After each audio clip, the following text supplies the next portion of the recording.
तो हम बात कर रहे थे फैटी एसिड्स की। तो हमने डिस्कस किया था कि पोजीशन हो अगर डबल बॉन्ड्स की तो स्क्रिप्ट नंबर से जो है डिनोट करते हैं हम।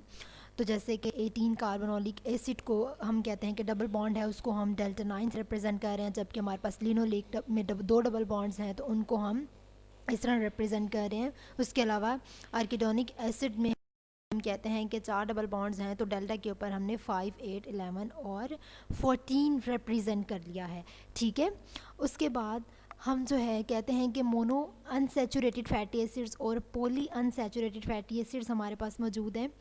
ठीक है, तो मोनो अनसैचुरेटेड फैटी एसिड्स में क्या होता है कि हमारे पास सिर्फ सिंगल जो है डबल बॉन्ड मौजूद है, जबकि पॉली अनसैचुरेटेड फैटी एसिड में हम कहते हैं कि हमारे पास एक से जो है ज़्यादा डबल बॉन्ड्स मौजूद होते हैं। और ये तीनों आपको जो एग्जांपल सामने नज़र आ रही हैं ये आपने याद रखनी है। ठीक है, कि सैचुरेटेड की कौन सी है, मोनो सैचुरेटेड की और पॉली सैचुरेटेड की कौन सी एग्जांपल है। तो सबसे पहले हम बात करते हैं स्टेरिक एसिड की। तो स्टेरिक एसिड में हम कह रहे हैं कि 18 कार्बन सैचुरेटेड फैटी एसिड है, यानी कि हमारे पास जो है ये हम कह रहे हैं हमारे पास क्या है, एक कार्बोक्सिलिक एसिड है जिसको हम कहते हैं कि फंक्शनल ग्रुप है, और ये हमारे पास CH3 है। ठीक है, तो ये हमारे पास कार्बन, यानी कि हमारे पास स्टेरिक एसिड में कितने कार्बन हो गए, अब हम इनको काउंट कर लेते हैं। 1, यहाँ से काउंट करना शुरू करना है। 1, 2, 3, 4, 5, 6, 7, 8, 9, 10, 11, 12, 13, 14, 15, 16, 17, 18। अब हमारे पास कितने कार्बन आ गए, 18 कार्बन आ गए। ठीक है, तो इस तरह हमने इनकी काउंटिंग करनी होती है। इसके अलावा हम कहते हैं एक और बात आपने याद रखनी है, सिस और ट्रांस। अब सिस हमने इस्तेमाल किया था अनसैचुरेटेड में। अब सिस क्या है कि अगर तो कार्बन की पोजीशन इस तरह है, इस तरह, ये क्या है, ये सिस है। लेकिन जिस तरह अब अगर कार्बन की पोजीशन इस तरह हो जाए then it will be trans. ये क्या है अब हमारे पास, ट्रांस, यानी कि कार्बन जो है वो थोड़ा सा इस तरह हो गया, मुड़ गया, ये हो गई ट्रांस। अब ये क्या है, ये ट्रांस है, जबकि इसकी हमने क्या बात की थी, ये हमारे पास सिस है। अब यहाँ पे ऑलिक एसिड में 18 carbon mono unsaturated fatty acids हमारे पास मौजूद हैं, ये फंक्शनल ग्रुप है। इसी तरह हमने इसको काउंट कर लिया। अब हमारे पास डबल बॉन्ड यहाँ पर मौजूद है, कहाँ पर है, 1, 2, 3, 4, 5, 6, 7, 8, 9। अब कार्बन नंबर 9 पर हमारे पास डबल बॉन्ड मौजूद है, तो हम क्या करेंगे, डेल्टा के ऊपर क्या लगा देंगे, डेल्टा के ऊपर हम लगा देंगे कि 9 है, या फिर हमारे पास ओमेगा है तो ओमेगा पर भी हमने लगा देना है 9। ठीक है, तो हमारे पास ऑलिक एसिड में 3 carbon mono unsaturated fatty acids हैं, और डबल बॉन्ड हमारे पास कार्बन नंबर 9 और 10 के दरमियान में मौजूद है। अब लिनोलिक एसिड में भी हम कह रहे हैं कि 18 कार्बन पॉली अनसैचुरेटेड है, पॉली यानी कि इसमें हमारे पास 2 डबल बॉन्ड है। ठीक है, हमारे पास कार्बन नंबर 1, 2, 3, 4, 5, 6, 7, 8, 9 कार्बन नंबर 9 पर है हमारे पास, और 10, 11, 12 अब हमारे पास, और हमारे पास कार्बन नंबर 12। तो इसमें हम क्या करते हैं, डेल्टा, डेल्टा के ऊपर हमने 9 लिख दिया और हमने 12 लिख दिया। तो ठीक है, हमारे पास क्योंकि 2 बॉन्ड्स मौजूद हैं। ठीक है, तो इस तरह आ गया। और हम कहते हैं कि 18 कार्बन है तो 18 डॉट, उसके बाद हमारे पास 2 बॉन्ड्स मौजूद है। इस तरह आपने सबको नाम दे देने। आई होप आपको नोमेनक्लेचर की समझ आ गई होगी। उसके बाद हम कहते हैं कि in nearly all naturally occurring unsaturated fatty acids double bonds are in the cis configuration. हमने जितने भी अनसैचुरेटेड फैटी एसिड्स देखे जो नेचुरली अकर होते हैं वो होती है उनकी कॉन्फ़िगरेशन सिस। ठीक है, तो हमने देख ली कि जितने भी नेचुरली अकरिंग हैं उनकी कॉन्फ़िगरेशन क्या है, उनकी कॉन्फ़िगरेशन सिस है, नेचुरली अकरिंग। ठीक है, जो नेचुरली अकरिंग है उनकी क्या है कॉन्फ़िगरेशन, उनकी कॉन्फ़िगरेशन सिस है, यानी कि ये हमारे पास कार्बन है तो यहाँ पर ऊपर वाली साइड पे हम कह रहे हैं हमारे पास हाइड्रोजन मौजूद है। ठीक है, अगर तो इस तरह है, ये हमारे पास हाइड्रोजन यहाँ पर, तो ये क्या है, ये हमारे पास ट्रांस हो गई। ये हमारे पास क्या है, ये हमारे पास ट्रांस है, जबकि ये हमारे पास सिस है। ठीक है, तो ये हम कह रहे हैं ये क्या है हमारे पास, सिस। तो अब इस सिस को अगर हमने कन्वर्ट करना है ट्रांस फैटी एसिड्स में, तो अब ये कुछ मेथड्स की वजह से जो है ये सिस जो है ट्रांस में कन्वर्ट हो जाएगी। Trans fatty acids are produced by the fermentation in the rumen of dairy animals. ठीक है, हम कहते हैं कि फर्मेंटेशन डेयरी एनिमल्स की वजह से कन्वर्ट होती है, यानी कि हम डेयरी प्रोडक्ट से गोश्त मिलता है तब ये सिस ट्रांस में कन्वर्ट होती है। उसके अलावा ये by the process of hydrogenation, hydrogenation किसकी, फ़िश की और वेजिटेबल की। हाइड्रोजनेशन के प्रोसेस का आपको पता होगा कि हाइड्रोजनेशन के प्रोसेस में ये फ़िश और वेजिटेबल की वजह से प्रोड्यूस होती है। उसके अलावा हम कहते हैं कि अब डाइट्स जो हैं, diets high in the trans fatty acid correlate with the increased blood level of LDL. अब जब ट्रांस में सिस कन्वर्ट हो जाती है उसका अब नुकसान है, उसकी वजह से एलडीएल जो है ये प्रोड्यूस होगा। अब एलडीएल हम कहते हैं बैड कोलेस्ट्रॉल। ठीक है, जब सिस ट्रांस में कन्वर्ट हो जाती है तो बैड कोलेस्ट्रॉल बंद हो जाता है, जिसकी वजह से जो हमारा गुड कोलेस्ट्रॉल है एचडीएल वो कम हो जाएगा, जिसकी वजह से हम कहते हैं कि ये रिकमेंड किया जाता है कि avoid large amount of fatty acids. हम कहते हैं ना कि चिकनाइयों वाली खुराक जो है वो आपको कम खानी चाहिए, इसलिए कहा जाता है कि फैटी एसिड्स कम खानी चाहिए। जैसे कि हम कहते हैं अनफॉर्चुनेटली जो हम फ्राइज़ खाते हैं, डोनट्स खाते हैं, कुकीज़ वगैरह जो बहुत शौक से खा रहे होते हैं बच्चे, ठीक है, उनमें जो है फैटी एसिड्स की तादाद बहुत ज़्यादा होती है, जिसकी वजह से हमारे कोलेस्ट्रॉल पर इफ़ेक्ट करती हैं। ठीक है, अब ये जो है ये हमारे पास ऑलिक एसिड का फार्मूला है, ये इस तरह हाइड्रोकार्बन चेन है, ये इसका फंक्शनल ग्रुप है। ये मैंने आपको ओपन जो है हमने देख लिया है, ओपन फार्मूला इसका किस तरह है।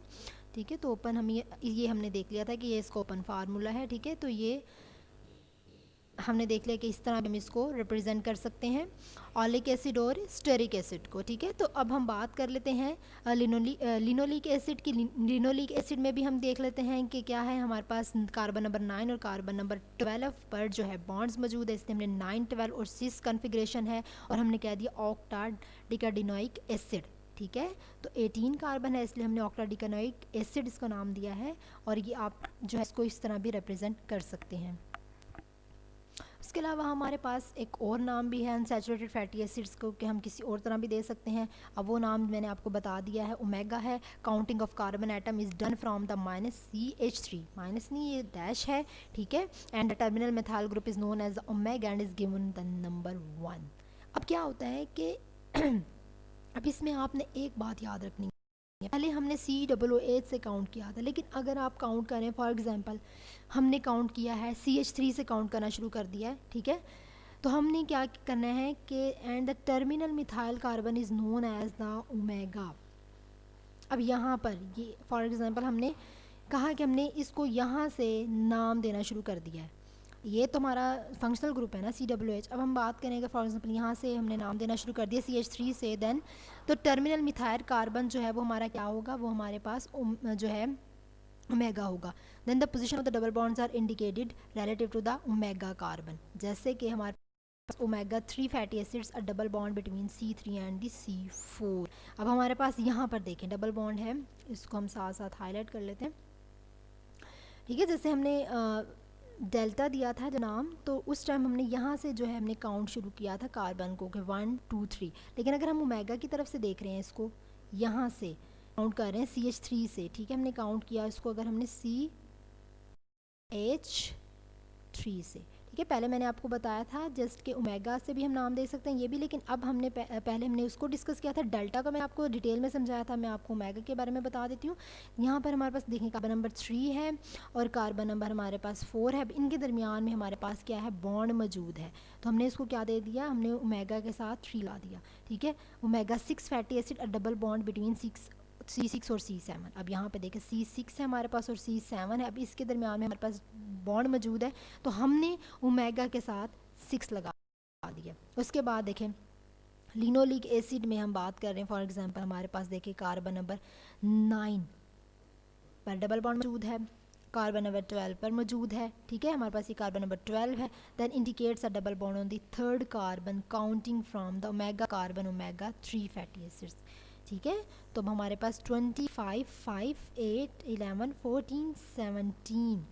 ठीक है, तो हमारे पास आ गए हैं क्या नाम आ गया है, इकोसोपेंटेनोइक एसिड और ओमेगा 3 फैटी एसिड्स, लेकिन मोस्टली जो है हम डेल्टा ही रिप्रेजेंट करते हैं। ठीक है, मोस्टली डेल्टा से ही इसको याद रखा जाता है, लेकिन ये भी हमने डेल्टा यहाँ पर जो नाम दिया गया है अकॉर्डिंग टू डेल्टा, ये यहाँ से नाम दिया गया, जो नीचे आपको नाम नज़र आ रहा है वो डेल्टा नज़र आ रहा है, लेकिन ओमेगा का मैंने आपको बता दिया है कि ओमेगा से जो है यहाँ पर किस तरह उसको हमने रिप्रेजेंट करना है।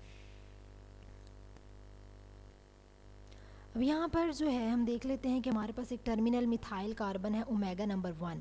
अब ये हमारे पास टर्मिनल मिथाइल कार्बन है, जिसकी टर्मिनल पे मिथाइल कार्बन मौजूद है। यहाँ पर हम देखते हैं कि position of the double bonds are indicated relative to the omega carbon. ठीक है, पोजीशन जो है डबल बॉन्ड की उसको हम रिप्रेजेंट कर रहे हैं किससे, डबल बॉन्ड से। अब यहाँ पर हमारे पास डबल बॉन्ड मौजूद है कार्बन नंबर 3 और कार्बन नंबर 4 पे। ये देखें, कार्बन नंबर 3 और कार्बन नंबर 4 पर हमारे पास डबल बॉन्ड मौजूद है, इसलिए हमने उसको क्या नाम दिया, हमने उसको ओमेगा 3 कह दिया। कार्बन नंबर 6 और कार्बन नंबर 7 और ओमेगा 6 फैटी एसिड्स। अगर कार्बन नंबर 6 और 7 पे बॉन्ड मौजूद है देन ओमेगा इज 6। ठीक है, omega 3 indicates a double bond on the third carbon containing from the omega carbon omega 3 fatty acids. तो हमने ओमेगा जो 3 है वो इंडिकेट करता है कि डबल बॉन्ड कार्बन नंबर 3 पर मौजूद है। ठीक है, यहाँ पर हमारे पास ये देखें एक एग्जांपल है सिस 9 ऑक्टेडिकोनिक एसिड की, ये हम पहले भी डिस्कस कर चुके हैं। यहाँ पर अब ओमेगा का सी है। ठीक है, अगर हम इसको यहाँ से कर रहे हैं ओमेगा सी से, तो यहाँ पर हम इसको नाम ओमेगा सी देंगे क्योंकि कार्बन नंबर 3 पे बॉन्ड मौजूद है। इसी तरह 25 यहाँ पर इकोसा पेंटोनिक एसिड है, जिसको हम कह रहे हैं कि ओमेगा 1 देन ओमेगा 3। यहाँ पर हमारे पास ओमेगा 3 पर बॉन्ड मौजूद है, इसलिए हम इसको कह रहे हैं कि ओमेगा 3 है ये। ठीक है, ये देखें यहाँ पर देखें ओमेगा 9 पर मौजूद है हमारे पास। ठीक है, अगर हम इसको यहाँ से देख रहे हैं ओमेगा 9 पर, अगर सॉरी यहाँ से नहीं, अगर हम इसको ओमेगा की बात करें then it will be on omega carbon number 9। ठीक है, उसके अलावा हम बात कर रहे हैं अगर यहाँ पर इसकी बात करें तो यहाँ पर हम देख रहे हैं कि हमारे पास ओमेगा 3 पर जो है बॉन्ड मौजूद है। उसके अलावा फर्दर 6 है हमारे पास, देन 12 है, देन 9 है। ठीक है, इसी तरह ये यहाँ पर देखेंगे, यहाँ पर ओमेगा नंबर 6 है और यहाँ पर ओमेगा नंबर सी है। तो ये हमने ओमेगा जो है जहाँ पर हमारे मिथाइल अटैच है वहाँ पर हम जो है इसको ओमेगा नंबर 1 नाम देते हैं। बस आपने अब इसको ये याद रखना है कि जहाँ पर हमारे पास अटैच है मिथाइल, वहाँ पर हम टर्मिनल पॉइंट ओमेगा 1 कह रहे होते हैं। ठीक है, तो लेकिन मोस्टली हम जो है डेल्टा यूज़ करते हैं, तो आप लोग जो है डेल्टा पर जो है ज़्यादा फोकस करेंगे। ठीक है, तो आपने इसको इसके लेके कंफ्यूज नहीं होना। ठीक है, तो आई होप आपको समझ आ गई होगी कि हमारा जो फैटी एसिड है इसका स्ट्रक्चर और इसका नोमेनक्लेचर क्या है।